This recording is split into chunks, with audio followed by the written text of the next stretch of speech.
Okay, so we are going through our Genesis series, and thank you, Francis, for day 6. We're on to land, animals and man. That's on your cup.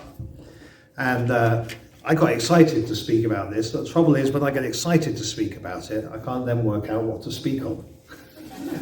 And then it can go all over the place and get too long and all the rest of it. And then when you're trying not to do that, you can end up too short. So we'll see what we end up with. There's not too many slides, so that should help us towards the short, I hope. I also struggled for what my table talk kind of question would be, which is why you don't have one there. But just as we were sitting there, I decided, I know what it should be. So I'm going to make you think now, and it's something you can come back to. So my question for you, that you might still choose to talk to somebody else about afterwards, is what's your best creation? I say that in normal words, what's the thing which you've made yourself, which you've taken the most pride in? Something that you've made yourself, that you take the most pride in. Might be an object, might somehow be how you've shaped a person, I don't know. But the thing that you take the most pride in. And then a slightly painful question is when I say to you, what's happened to it? Where is it now? Because it might just be that wonderful thing is no more, I don't know. But that's my questions to you. What do you take the most pride in having made? And what's happened to it now? So, with that, let's head into Genesis, chapter 1. And we are on verses 24 to 31, so I will read those to you.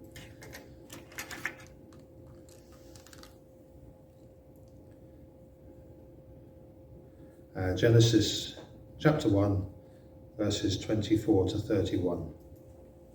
And God said, "Let the earth bring forth living creatures according to their kinds, livestock and creeping things, beasts of the earth according to their kinds." And it was so. And God made the beasts of the earth according to their kinds, and the livestock according to their kinds, and everything that creeps on the ground according to its kind. And God saw that it was good.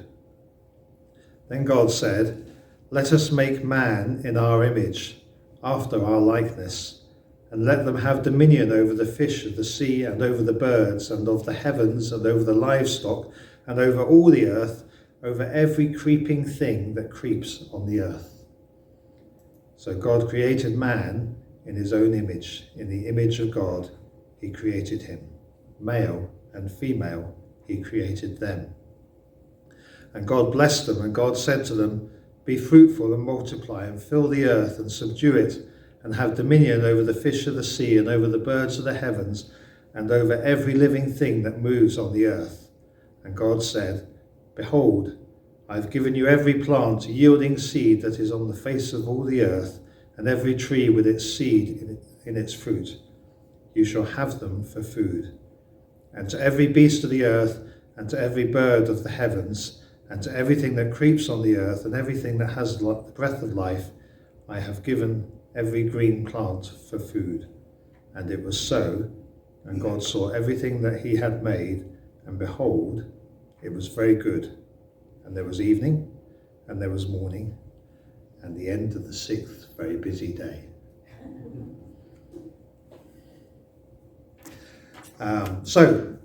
6 days of creation. And we've had the sequence there of the basic forming of day and night, and the lands and the seas, and all the vegetation, and an awful lot going on here in day 6. How did that all come about? Well, John slid past that very nicely, didn't he? He said, Christians have some different ideas on how it came about. But we do believe that there is a creator God who ordered it, who made it happen. I studied geology when I was at high school, having already become a Christian. The rest of the class were all somewhat amused at how Martin would get on studying geology. But he was probably the best teacher we had in high school, And we were all excited. His first couple of lectures, despite our excitement, were very boring. And he was going through all the basic minerals and how that helps us in understanding what goes on in the earth and so on. And after a month of doing this, he then suddenly got to his exciting lecture. And it was a double lesson. We had 2 hours, and he spent almost the whole of the 2 hours talking through the beginning of the earth and the evidence that we have in fossils and all kinds of different things about how it all came about. And it was absolutely gripping. The whole class was listening to him the whole way through, with very little shuffling, disturbancing, gossiping, anything going on. He had our attention. And he got to the end of the 2 hours and he said, "Right, any questions?" Deathly silence. And one guy put his hand up and said, "Mr. Bailey, does it bother you that Martin hasn't believed a word you've said in the last 2 hours?"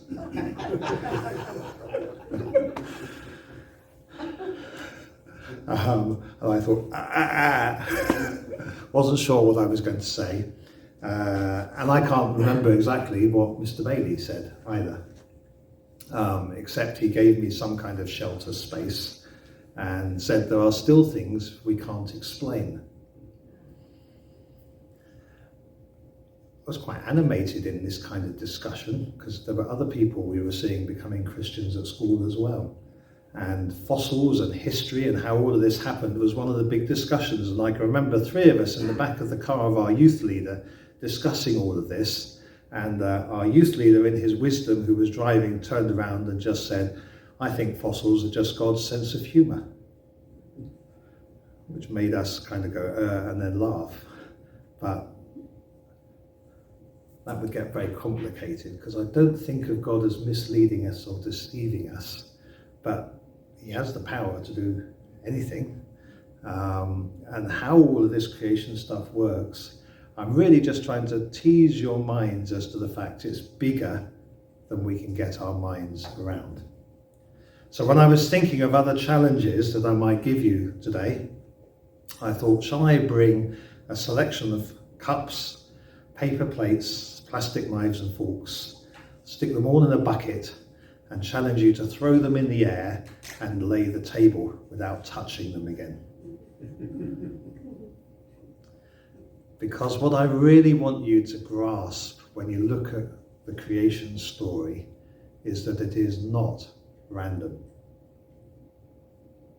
God designed it with purpose. It wasn't an explosion that suddenly came into order, but a God who did it all with design. People love watching David Attenborough and the insights he gives into nature.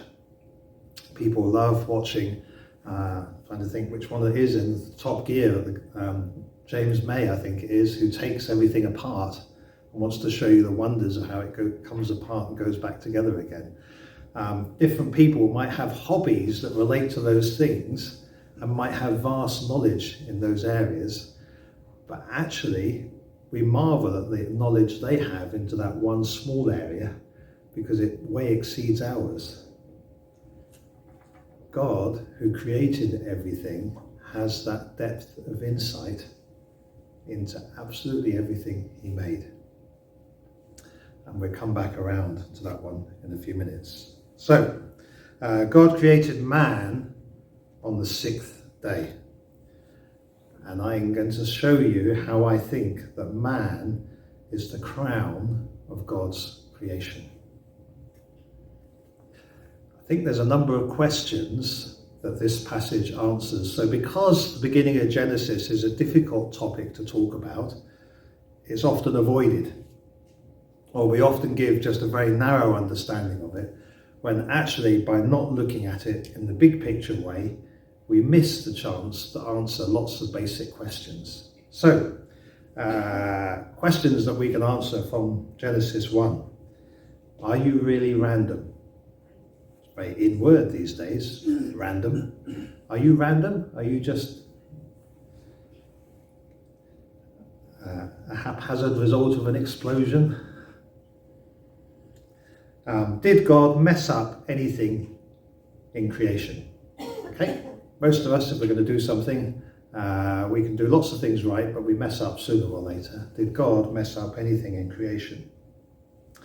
Armageddon is coming, so why bother going green?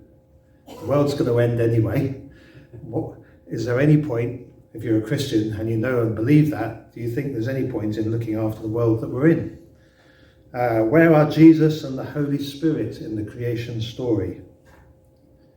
Are humans just one of many types of animal? Are we any different? Should all Christians be vegetarians? Hopefully not, says somebody who enjoys their meat, but it's a question that we might ask, because my wife is. What does God's image on you mean? Is there any animal that God didn't create? I think there's answers to all of those questions in this passage. And all of them could be opened up in a bigger way and even sometimes be a fun discussion. But what I have found, if I'm talking to somebody who does not yet know God in their lives, who does not know Jesus, I have never yet seen anybody become a Christian just through talking about creation versus evolution. We only get to that point of faith when we come to a personal relationship with God. So I don't think we have to kill our brains and not think about it. But however wise we think we get in explaining creation, that will probably not guide someone to faith. So then we run away from it, and I don't want you to run away from it, because actually, for Christians to understand what's going on in this world, I think the creation story is very helpful and reassuring to us. Are you really random? No. Made my questions easy to answer, haven't I? Did God mess up anything in creation? No. Are humans just one of many types of animal? No. Should all Christians go vegetarian? No. Maybe. Because if you only read the verses we read today, it talks about the plants being given to us as food. It doesn't talk about the animals being given to us as food. However, if you go on in the rest of the Old Testament, it talks about which animals you can and can't eat, which kind of suggests then that you're all right. Unless you say that's after the fall. Before the fall, it was just the plants. So, that's one you could go back and wrestle with and not just answer yes or no. Certainly it doesn't mean that vegetarians are sinners by that choice. But yeah, something to think about in there. Is there an animal God didn't create? Well, according to the verses we read, every single living, creeping, spiders included, thing was God's creation. At least that was there at this time. So we'll come back around to that one, maybe. Armageddon is coming, so why bother going green?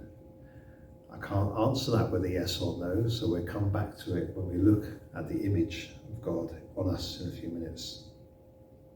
Where are Jesus and the Holy Spirit in the creation story? We're going to come back to that one. So, moving on to the ones that we haven't answered with yes or no, I have another question for you first. What image do you see in a mirror when you look at yourself? What image do you see in a mirror when you look at yourself? And do you like it?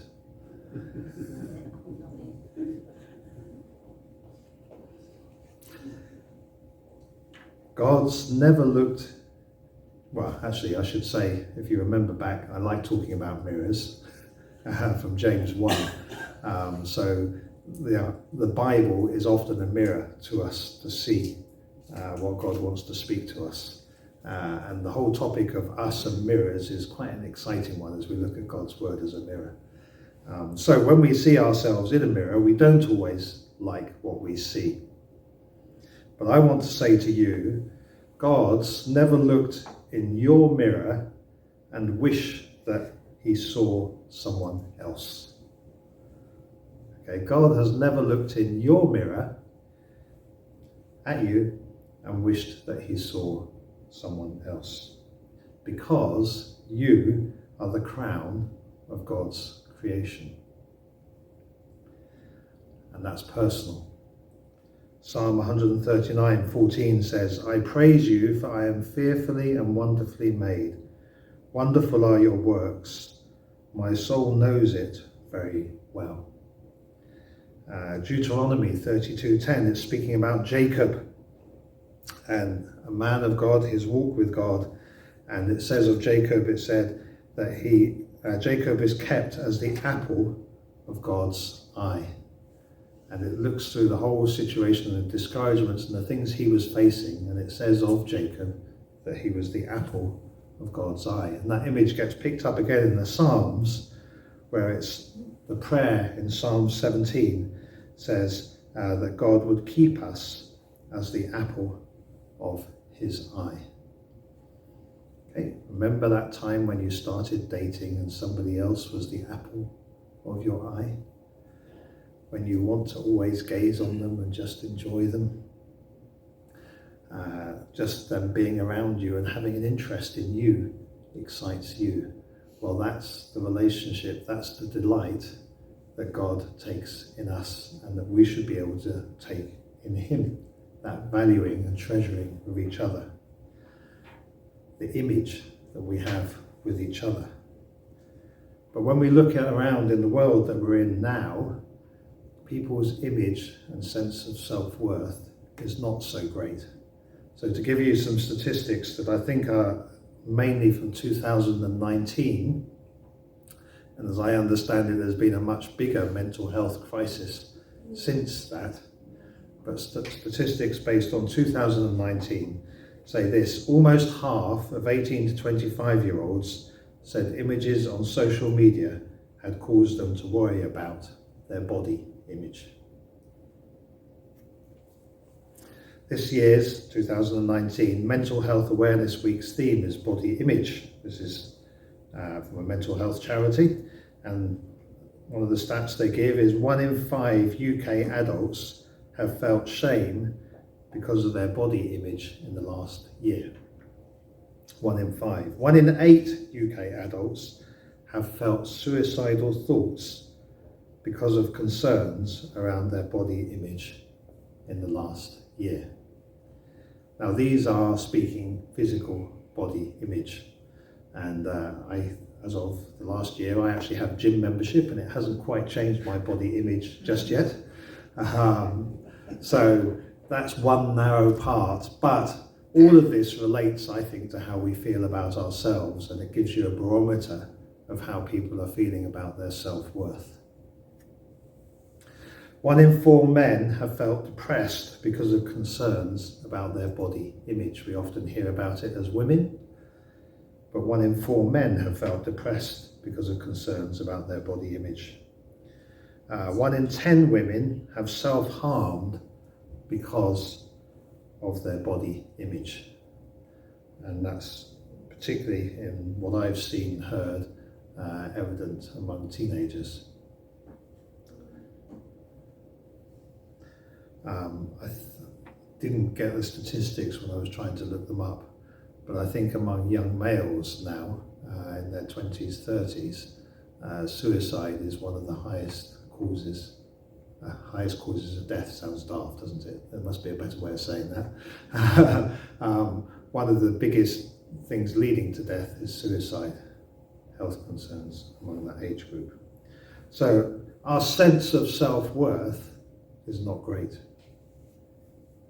And yet, I've suggested to you that we are the crown of God's creation.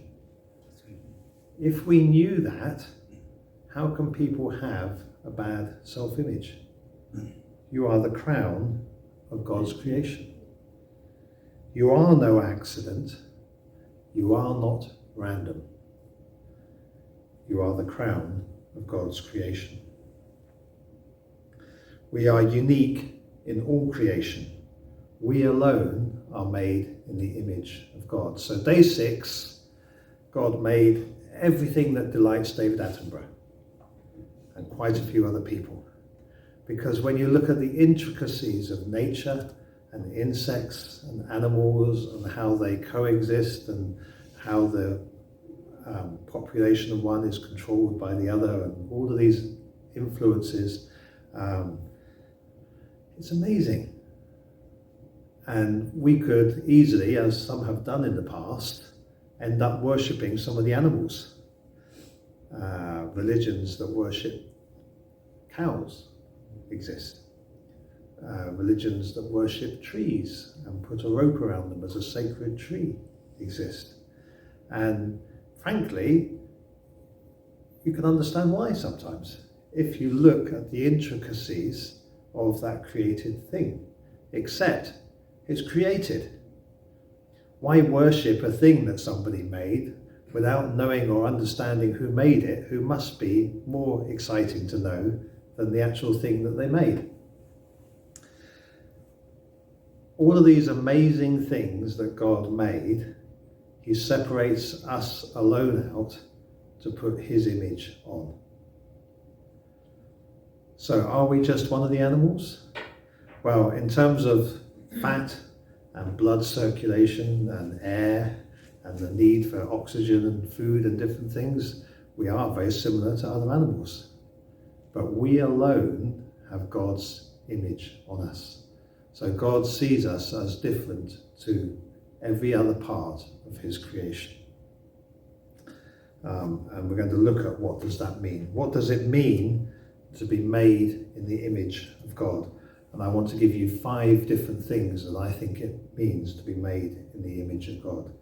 The first thing I've put is you were created by design. Okay, go back to my plates, cups, plastic knives and forks that I stick in a bucket and I throw in the air, and they land randomly on the table, and I go and put it for exhibition in the Tate Gallery as my work of art. But really there's no order to it. It's just random. None of us are random. We were created by design. None of us are just the result of an explosion.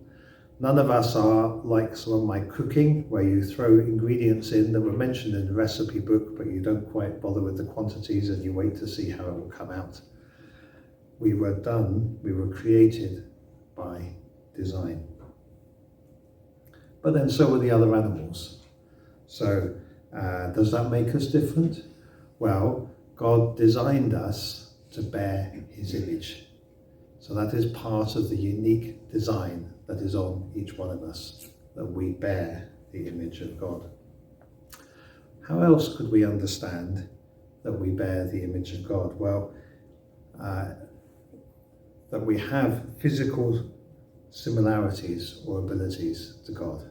Okay, so if we say that we are in the image of God, does that mean that God has 2 arms, 2 legs, eyes, ears, mouth, nose? Well, you can watch plenty of films that might suggest to you, yes, and a white beard. But I don't think that's how we understand that we have the same attributes as God in this way. But I think it tells you that God has abilities to see, to hear, that everything that we can do, abilities-wise, God can do even better than we can do. In that sense, we are like God. We have the same attributes, abilities, which means God can understand us in all of those things. He can feel the same emotions as we do. Second one that I think we understand from being in the image of God is what I've called role resemblance. Okay, so traditionally you would have somebody who is a carpenter, as was Joseph, and his son will be trained as a carpenter and will have the same role. He too will become a carpenter.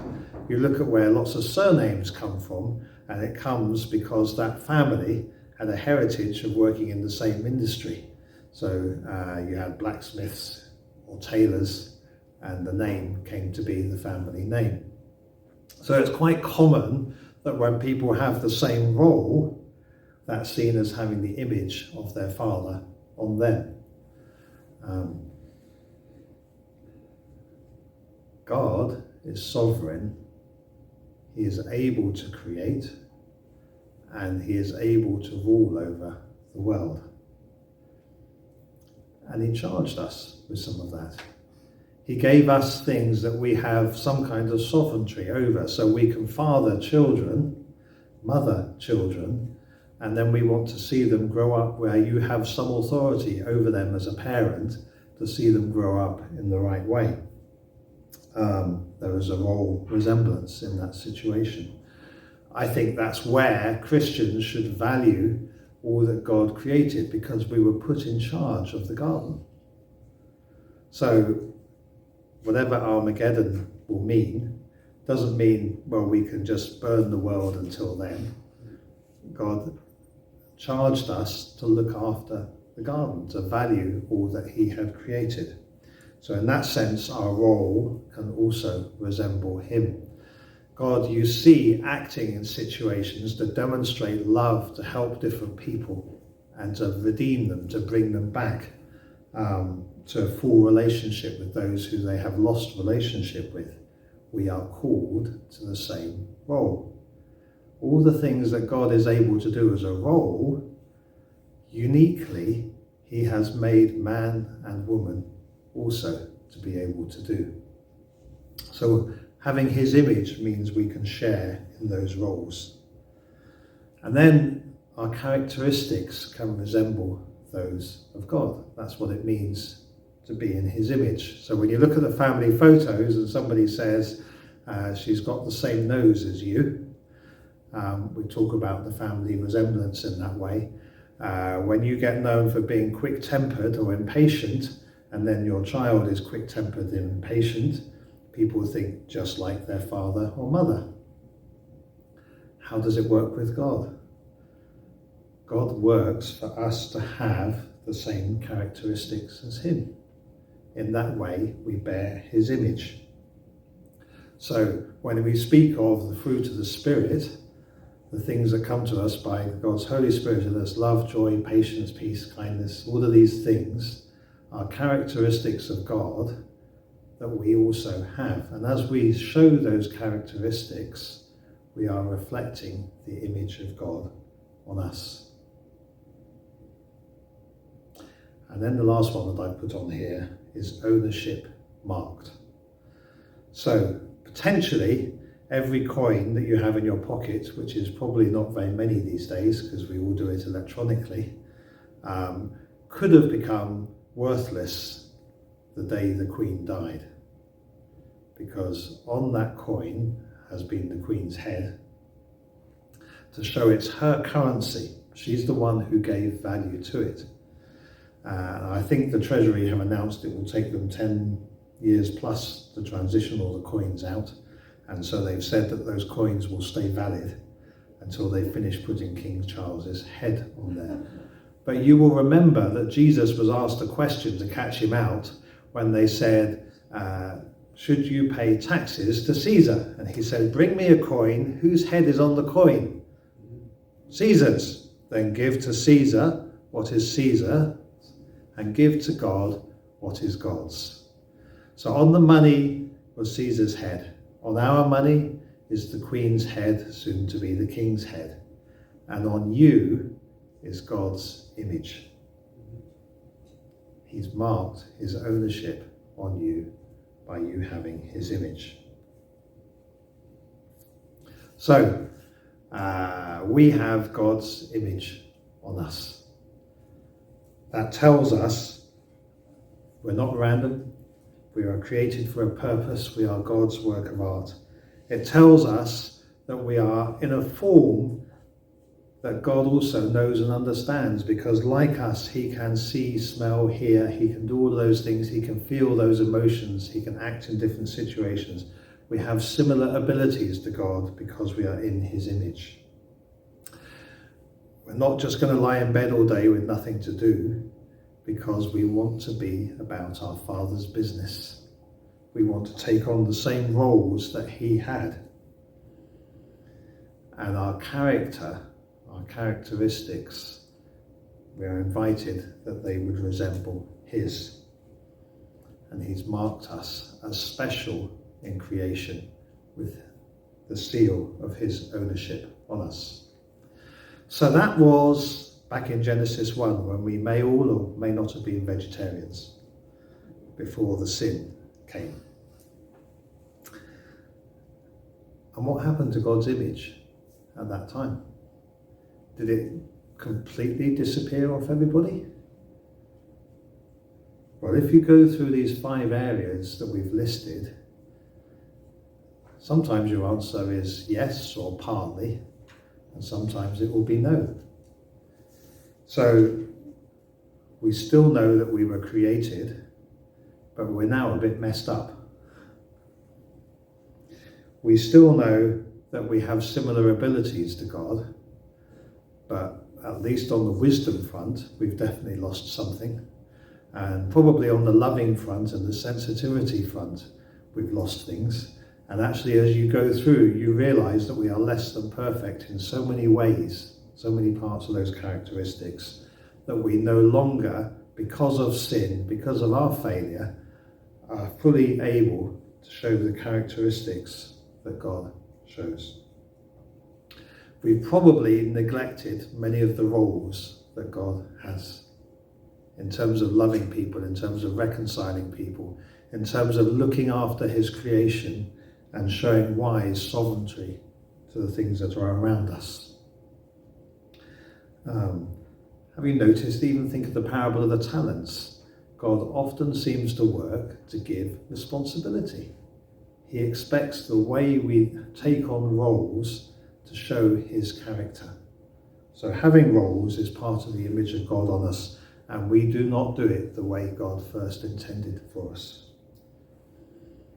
And then we fall short on the patience and the love and all of those different areas, and hence the mark of God on us has in some way been diminished, wiped off.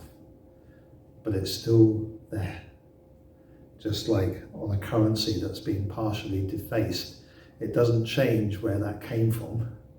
It just has been messed up. So, having God's image on us is a big deal, and I think I've done a pretty poor job of explaining it to you. But I want to say to you that being unique in God's creation, because we bear his image, is a big deal. And it's part of the whole creation story, and it helps us in our understanding of the whole Bible. God created everything, and it's wow. He says that at the end of the day. He says it's good. It's wow. But in all of that, we are the crown of his creation, marked out because we bear his image. So what does it mean, living as God's masterpiece? Jeremiah 18, 1-3 talks about the potter's house, and the passage that many of you will know well, and I looked it up ready to quote it in here, and we can read the first 3 verses that talks about Jeremiah going down to the potter's house and watching the potter form the pot.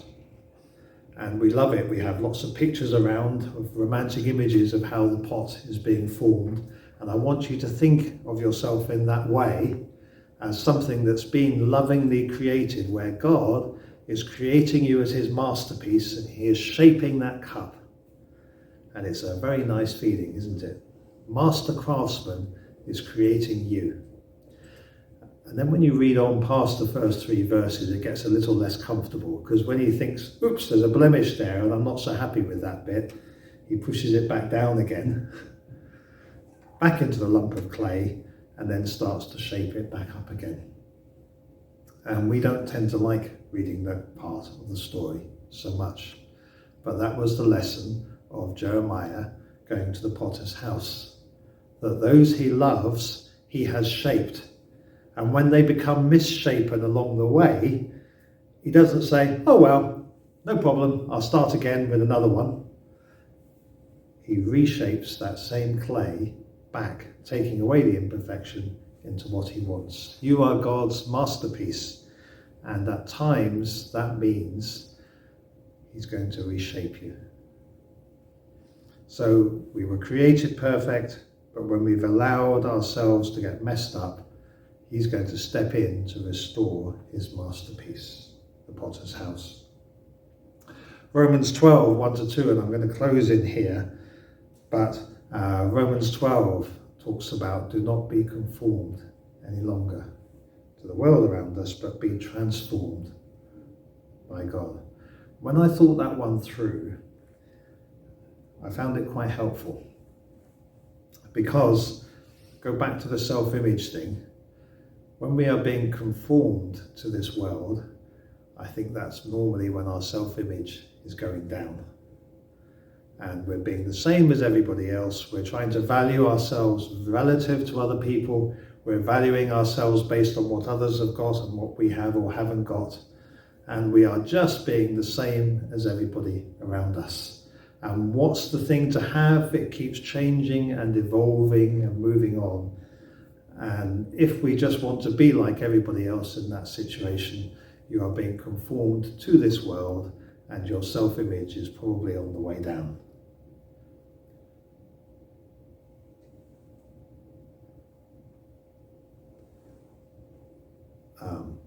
Trying to think of which example I can give best. I'll do this one first.